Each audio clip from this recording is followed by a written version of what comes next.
Assalamualaikum warahmatullahi wabarakatuh. Selamat pagi anak-anak ibu semuanya.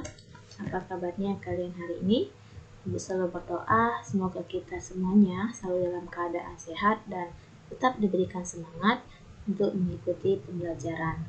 Ibu yakin walaupun sampai saat ini kita belum bertatap muka, belum belajar tatap muka, kalian masih tetap semangat mengikuti pembelajaran kita. Baiklah, sebelum kita memulai belajar, marilah kita berdoa dimulai.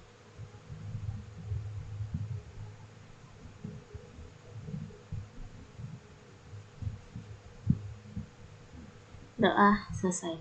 Baiklah, pada pagi hari ini kita akan membahas mengenai makna alinea pembukaan Undang-Undang Dasar Negara Republik Indonesia tahun 1945.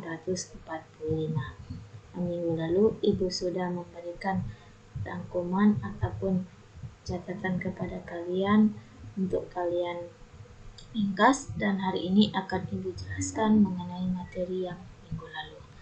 Ya, mengenai pokok pikiran yang terkandung dalam pembukaan Undang-Undang Dasar Negara Republik Indonesia tahun 1945. Ya, mengenai pembukaan Undang-Undang Dasar terdiri dari 4 alinea. Ya, mari kita bahas. Yang pertama, pokok pikiran pertama yaitu mengandung makna persatuan Indonesia, mana di situ negara melindungi segenap bangsa Indonesia dan seluruh tumpah darah Indonesia dengan berdasar atas persatuan dengan mewujudkan keadilan sosial bagi seluruh rakyat Indonesia.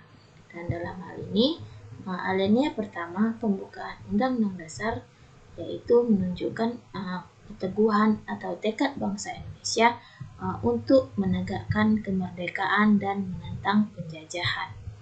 Karena kita ketahui Indonesia adalah negara yang pernah dijajah oleh beberapa negara.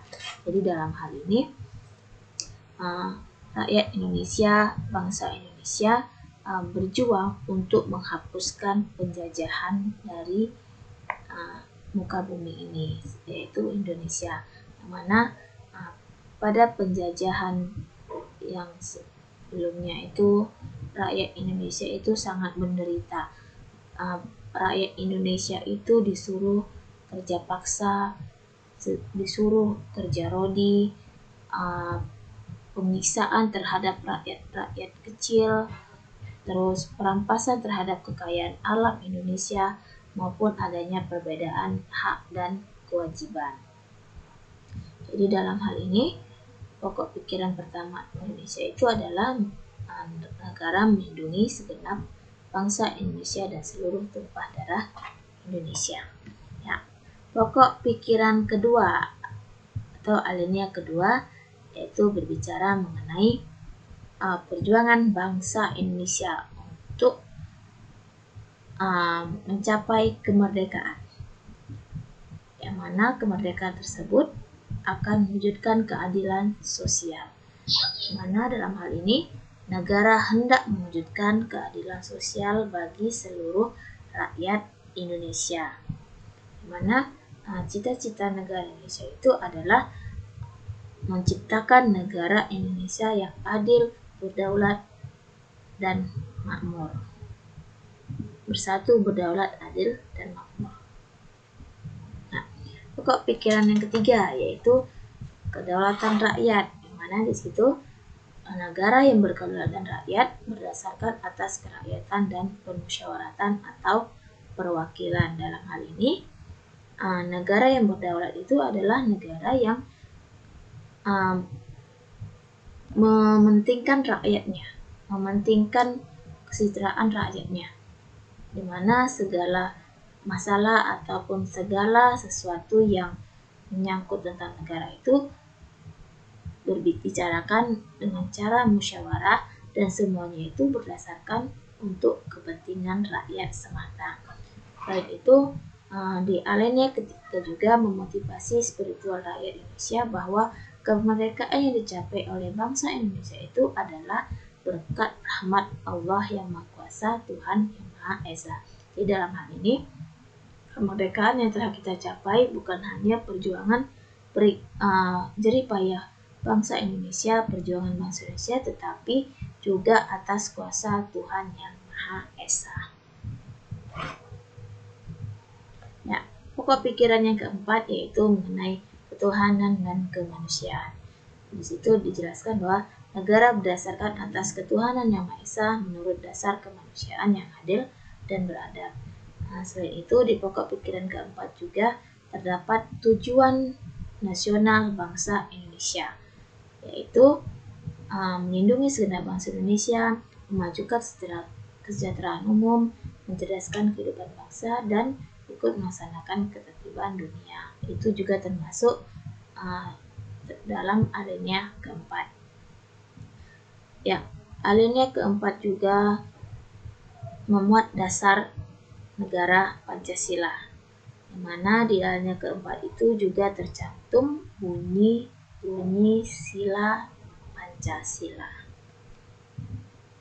Ya, sini jelas ada hubungan antara pembuka Undang-Undang Dasar dengan Pancasila. Ya, yang pertama itu negara persatuan terdapat dalam sila ketiga. Yang kedua, negara berkeadilan sosial berkaitan dengan sila kelima. Yang ketiga, negara berkedaulatan rakyat berkaitan dengan sila keempat. Dan keempat, negara berketuhanan Yang Maha Esa berkaitan dengan sila pertama dan sila kedua. Jadi dalam hal ini, pembukaan Undang-Undang Dasar dengan sila Pancasila itu berkaitan satu dengan yang lainnya. Ya, makna bagi bangsa Indonesia itu pembukaan Undang-Undang Dasar 1945 memiliki makna. Pertama, menjadi sumber motivasi, aspirasi, serta tekad perjuangan bangsa Indonesia. Jadi dalam hal ini, pembukaan Undang-Undang Dasar itu menjadi tekad perjuangan bangsa Indonesia. Yang kedua, menjadi sumber cita hukum dan moral yang ditegakkan baik dalam lingkup nasional maupun dunia. Jadi, sumber hukum yang ada di Indonesia ini haruslah sesuai dengan Undang-Undang Dasar 1945 dan harus berkaitan dengan pengamalan Pancasila. Jadi, Undang-Undang Dasar itu tidak bisa dipisahkan juga dengan Pancasila. Yang ketiga, mengandung nilai-nilai universal yang dijunjung tinggi oleh seluruh bangsa di dunia. Jadi, pembukaan Undang-Undang Dasar itu memiliki nilai-nilai yang baik yang bisa dijunjung oleh seluruh bangsa di dunia. Yang keempat, menjadi sumber motivasi, aspirasi, serta tekad perjuangan bangsa Indonesia. Ya, sama yang A. Ya, sampai di sini materi kita pada pagi hari ini. Jika kalian kurang paham, boleh ditanyakan kembali ke Ibu. Sampai ketemu lagi dengan materi selanjutnya. Assalamualaikum warahmatullahi wabarakatuh. Selamat pagi.